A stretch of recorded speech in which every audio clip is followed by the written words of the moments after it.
Selamat datang di channel saya Arojubo IT. Kali ini saya mencoba menyampaikan pembelajaran tentang teknik komputer dan jaringan.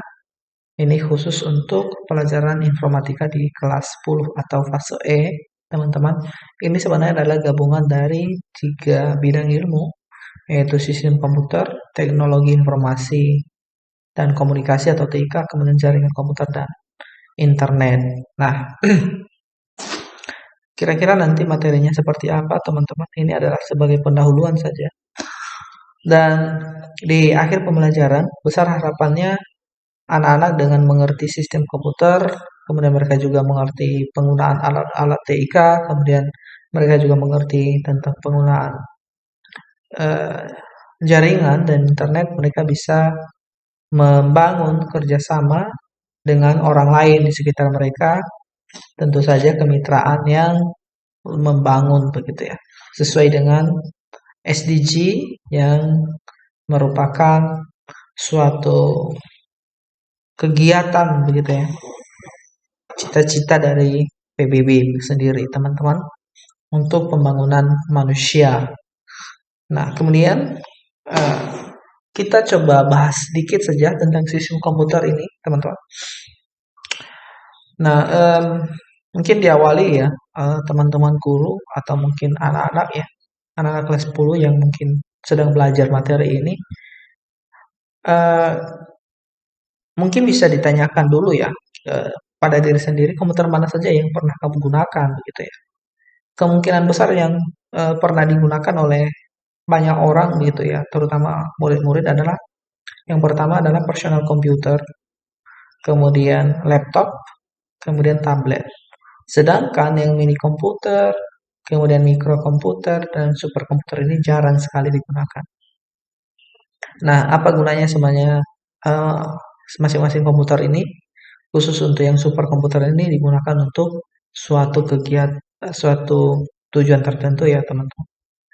Jadi yang komputer yang umum itu adalah PC, ini PC, kemudian laptop dan juga tablet ya, kira-kira seperti itu. Mungkin juga sekarang ini ada yang eh, gadget atau handphone gitu ya. Oke. Nah, di sini ada sebuah eh, pertanyaan yang bisa mengguncang pikiran ya anak-anak begitu, supaya mereka bisa berpikir lebih kritis begitu ya.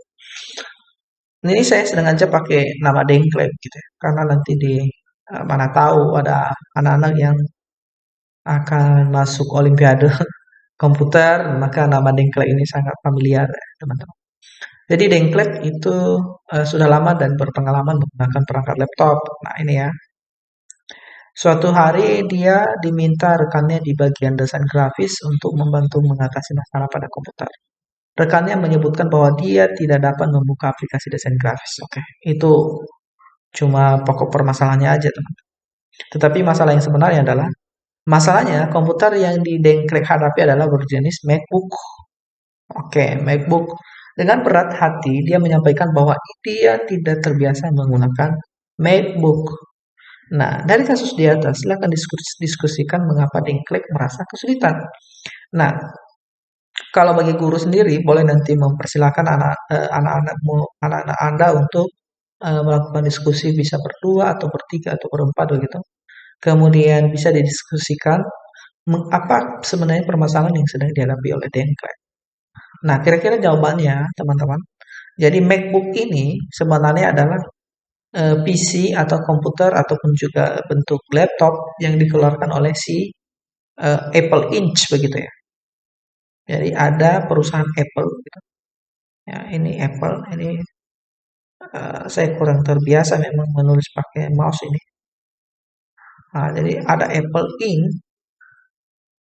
Ya, ini dikeluarkan oleh si Apple. Kemudian kalau laptop pada umumnya, teman-teman, kalau laptop pada umumnya itu dikeluarkan oleh siapa? Dikeluarkan oleh IBM. Ya. Apakah ada perusahaan lain yang memproduksi komputer selain Apple dan IBM? Ada ya teman-teman. Tetapi yang paling familiar sekali di dunia komputer adalah Apple dan IBM. Jadi selama ini ternyata si Dengkleng ini biasanya hanya terbiasa menggunakan IBM begitu. Sedangkan komputer temannya adalah komputer yang dikeluarkan si Apple. Jadi sistemnya atau perangkat-perangkatnya itu berbeda gitu. Sehingga dia kesulitan untuk mengatasi masalah yang ada di komputer teman. Next, ini kita lihat ya teman-teman. Ini sistem komputer di IBM sendiri teman-teman. Dan juga di Apple sebenarnya kurang lebih seperti ini teman-teman. Jadi ini sistem susunan komponen ya. Kalau komponen itu berarti barang-barang yang tersusun gitu di luar komputer. Dan di situ ada keyboard ya, kemudian ada mouse, kemudian ada CPU ya, ada CPU, ada mesinnya, ada monitor, ada speaker biasanya, kemudian ada pembaca kaset begitu. Kemudian biasanya ada modem untuk memasukkan internet ke dalam sistem komputer, kemudian ada printer untuk mencetak hasil. Apakah ada komponen luar komputer yang bisa dihubungkan? Bisa aja. Misalnya kita pakai infocus ya, teman-teman, infocus atau perangkat lain yang dibutuhkan begitu ya. Atau mungkin clicker, kira-kira seperti itu. Kita lanjut. Ini kalau komponen-komponen ini ya, teman-teman. Ini adalah komponen-komponen yang berada di dalam kotak CPU komputer sendiri, atau ini saya sebut sebagai komponen internal sebuah komputer. Nah, kita mulai dari yang paling utama, teman-teman. Ini adalah prosesor ya. Prosesor sendiri dianggap sebagai pengelola semua proses ya, pengelola semua proses yang terjadi di dalam komputer. Atau singkatnya dia ini sebagai otak si komputernya. Ini adalah prosesor ya, teman-teman. Kemudian kita lanjut yang bagian kedua adalah motherboard. Nah, motherboard ini sendiri adalah tempat untuk menyusun semua komponen-komponen yang dimiliki oleh komputer sendiri. Jadi dia ini sebagai terminalnya ya, terminal dari semua komponen. Jadi semua komponen itu disusun di atas atau di dalam motherboard. Kemudian SSD dan ini SSD, ini hard disk gitu. Ini sudah jelas ya. Ini sebagai tempat penyimpanan data. Kemudian ini ya, ini power supply ya. Ini power supply berarti ini sudah jelas. Nanti ada sumber arus dimasukkan ke sini. Kemudian kabel-kabel ini ya. Kabel-kabel ini ada yang dimasukkan ke motherboard utama, kemudian ada juga yang di samping prosesor, ada juga nanti yang dihubungkan ke bagian hard disk ya, ke bagian hard disk. Kemudian yang berikutnya adalah RAM sendiri teman-teman. Ini RAM. RAM ini kalau kalian bisa mencari di internet, ini biasanya mereka katakan sebagai tempat penyimpanan sementara. Nah, singkatnya sebenarnya RAM ini digunakan untuk apa? Yaitu menyimpan informasi-informasi yang akan ditampilkan secara live di layar monitor. Nah, contohnya begini teman-teman. Kalau teman-teman sedang mengetik nih ya. Jadi tanpa disimpan tulisan-tulisan tersebut, maka kita masih bisa baca. Nah, jadi di mana berada tulisan-tulisan ini? Nah, tersimpan di mana? Di dalam RAM. Nah, kira-kira seperti itu, teman-teman. Kemudian berikutnya ini adalah LAN adapter ya. LAN adapter khusus PC begitu ya. Nah, ini digunakan untuk apa? Untuk memasukkan kabel LAN nanti sehingga komputer tersebut bisa dihubungkan pakai jaringan komputer yang pakai kabel LAN begitu ya.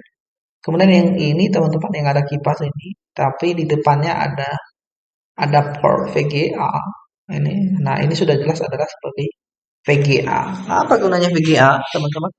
Singkatnya VGA ini digunakan untuk mengolah sinyal analog begitu ya. Sinyal analog atau sinyal listrik itu menjadi sinyal grafis.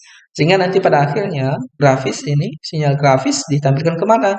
ke monitor ya, kira-kira begitu. Sehingga kita bisa melihat apa saja yang terjadi di dalam sebuah sistem komputer. Dan ini sudah jelas teman-teman, kalau ini adalah kipas sendiri. Nah, kipas ini apa gunanya? Ya, banyak sebenarnya kegunaan dari kipas. Ada jenis kipas yang lain selain dari sini, teman-teman. Kalau kipas yang jenis ini sendiri digunakan untuk apa? Mendinginkan prosesor. Kalau kipas-kipas yang lain digunakan untuk mendinginkan komponen perangkat keras yang ada di dalam kotak CPU. Sebenarnya itu sebagai casing saja ya teman-teman ya. Kalau eh, kotak-kotak itu ya, itu bukan CPU sebenarnya, itu casing CPU atau komponen internal. Kalau sedangkan CPU sendiri adalah yang ini teman-teman. Oke, kita next. Nah, ini banyak sekali jenis-jenis port. Nah, teman-teman harus paham dulu apa itu port ya. Port ini sendiri adalah lubang-lubang yang dimiliki oleh sebuah PC dan digunakan untuk apa lubang ini? Yaitu digunakan untuk memasukkan nanti ujung-ujung kabel yang sesuai. Contoh ya teman-teman. Misalnya USB, ini USB, dicolok kemana dia? Ya berarti ke USB yang ini teman-teman. Nah kemudian yang misalnya yang kabel jack ini, berarti di mana dimasukkan dia teman-teman? Berarti bisa di sini teman-teman, ya di daerah sini. Oke. Nah, kemudian begitu juga yang lain ini. Misalnya ini adalah kabel VGA, berarti kita masukkan ke mana? Ke sini dia. Nah, kemudian apakah ada yang lain? Em, ini kabel power ya. Ini ujung kabel powernya kita coba cari yang mana? Port power ini apakah ada di sini? Em,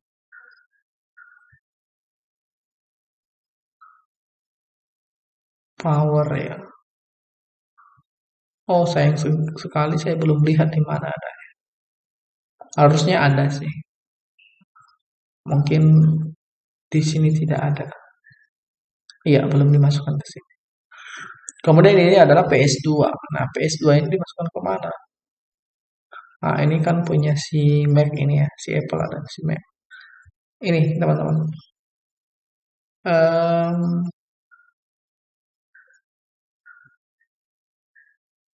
oh, ternyata PS2 juga nggak ada ya, teman. Tetapi di beberapa PC itu ada ya.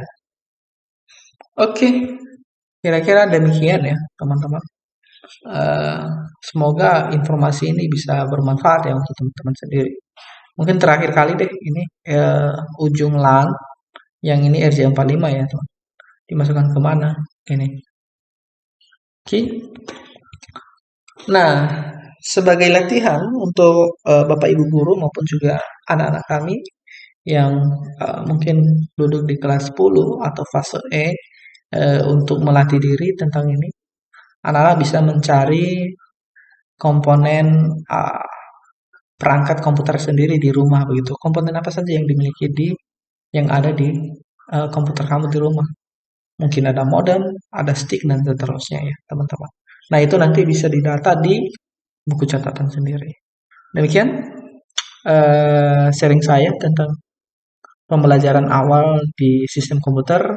Semoga bermanfaat dan kalau ada pertanyaan boleh disampaikan di kolom komentar. Sampai jumpa.